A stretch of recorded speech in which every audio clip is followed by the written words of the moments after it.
United progressive alliance यानी UPA अब नहीं रहा। जी हां, यूपीए का अस्तित्व खत्म हुआ और विपक्षी एकता का एक नया गठबंधन तैयार हुआ जिसे नाम दिया गया इंडिया। मंगलवार को बेंगलुरु की बैठक में इसी नाम पर मुहर लगी है। विपक्ष के नए गठबंधन का नाम अब इंडिया होगा। एनडीए के सामने विपक्ष की ओर से इंडिया बना है। विपक्षी गठबंधन इंडिया, जहां आई से इंडिया, एन से नेशनल, डी से डेवलपमेंट, आई से इंक्लूसिव और ए से अलायंस होगा। नाम फाइनल होते ही अब विपक्ष की ओर से लगातार इस पर बयान भी आ रहा है। आपको बता दें कि 2024 के चुनाव के लिए विपक्ष एक साथ आ रहा है और मोदी सरकार को हराने के लिए प्लान तैयार किया जा रहा है।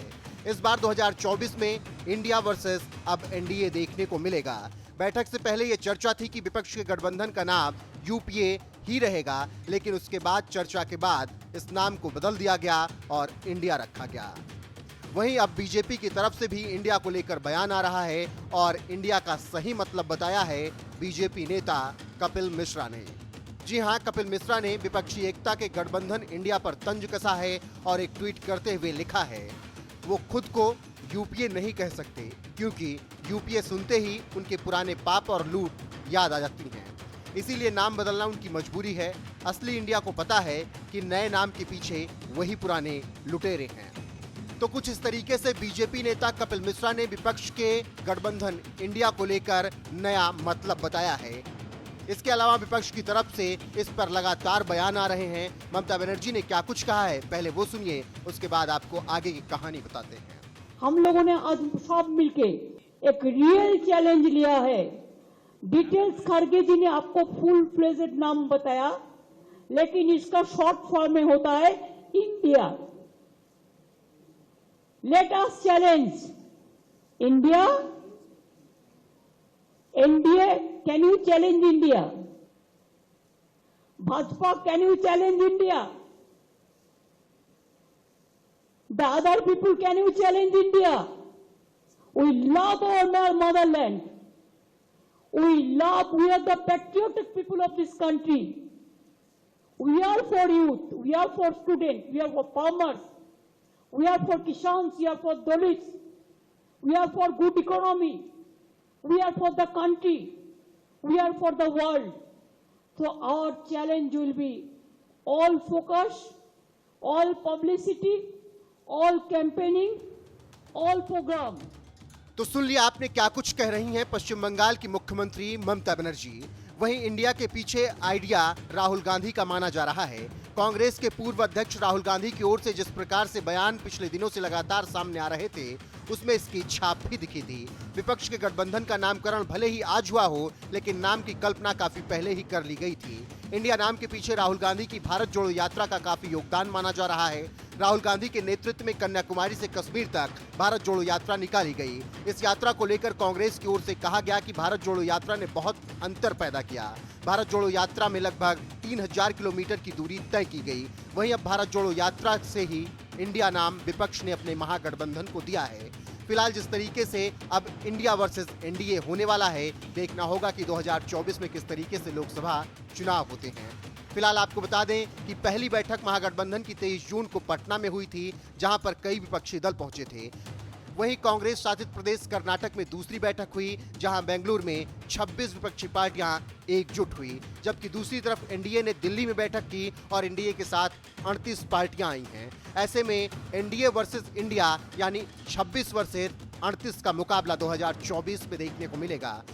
फिलहाल आपको विपक्षी एकता के गठबंधन का इंडिया नाम कैसा लगा, कमेंट करके अपनी राय हमें जरूर बताएं। साथ ही कांग्रेस अध्यक्ष मल्लिकार्जुन खड़गे ने इसको लेकर क्या कुछ कहा है, वो भी सुन लीजिए। Our alliance will be called the All People Have Agreed to have one name for the alliance. Earlier we worked with UPA. Now with all 26 parties, a new name is given, that is Indian National Developmental Inclusive Alliance, that is INDIL, and this is Indian National Developmental Inclusive Alliance. So everybody agreed for this. फिलहाल आपको विपक्षी एकता का महागठबंधन India नाम कैसा लगा comment करके हमें जरूर बताएं। साथ ही कांग्रेस नेता राहुल गांधी ने इस पर क्या कुछ कहा है वो भी सुन लीजिए। खारगे जी, शरद पवार जी, ममता जी, बाकी ऑपोजिशन के सीनियर नेता, प्रेस के हमारे मित्रों, आप सबका यहाँ बहुत बहुत स्वागत। यह हमारी दूसरी बैठक है और बहुत प्रोडक्टिव काम हुआ आज, बहुत स्मूथली काम हुआ। लड़ाई बीजेपी की विचारधारा, उनकी सोच के खिलाफ है। वो देश पर आक्रमण कर रहे हैं, बेरोजगारी फैल रही है, देश का पूरा धन चुने हुए लोगों के हाथ में जा रहा है। और इसलिए जब हम डिस्कशन कर रहे थे, हमने अपने आप से सवाल पूछा, लड़ाई किसके बीच में है? ये लड़ाई ऑपोजिशन और बीजेपी के बीच में लड़ाई नहीं है। देश की आवाज को दबाया और कुचला जा रहा है। ये देश की आवाज के लिए लड़ाई है और इसीलिए ये नाम चुना गया, Indian national developmental inclusive alliance, मतलब इंडिया। लड़ाई एनडीए और इंडिया के बीच में है, नरेंद्र मोदी जी और इंडिया के बीच में है, उनकी विचारधारा और इंडिया के बीच में है। आप जानते हो, जब भी कोई हिंदुस्तान के सामने खड़ा होता है, इंडिया के सामने खड़ा होता है, तो जीत किसकी होती है? कहने की ज़रूरत भी नहीं है। मैंने कहा दूसरी मीटिंग है, इसके बाद हमारी मीटिंग महाराष्ट्र में होगी और हमने निर्णय लिया है, सब ने निर्णय लिया है कि अब हम एक एक्शन प्लान तैयार करेंगे जहां हम एक साथ मिलकर देश में हमारी विचारधारा के बारे में और जो हम देश के लिए करने जा रहे हैं उसके बारे में बोलेंगे। थोड़ा मैं अंग्रेजी में बोल देता हूं। It's an honor for me to come here in this meeting. I'd like to welcome all the senior leaders from the opposition. I'd like to welcome the press.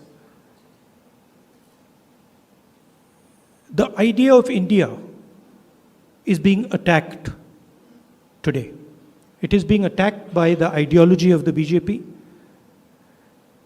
The wealth of India is being snatched from the millions and millions of Indians and being handed over to a few business people who are close to the Prime Minister and to the BJP. Unemployment is spreading, prices are rising, and this is what the fight is about. The fight is about two different ideas of India. And while we were having this discussion, this name frankly emerged from the discussion because we asked ourselves, what is the fight? Who is the fight between? And we realized the fight is not between two political formations. The fight is a fight to defend the idea of India. And that is why we came up with the name Indian National Developmental Inclusive Alliance, which also happens to stand for India. And what we are doing here as a group is we are defending the Indian Constitution. We are defending the voice of the Indian people.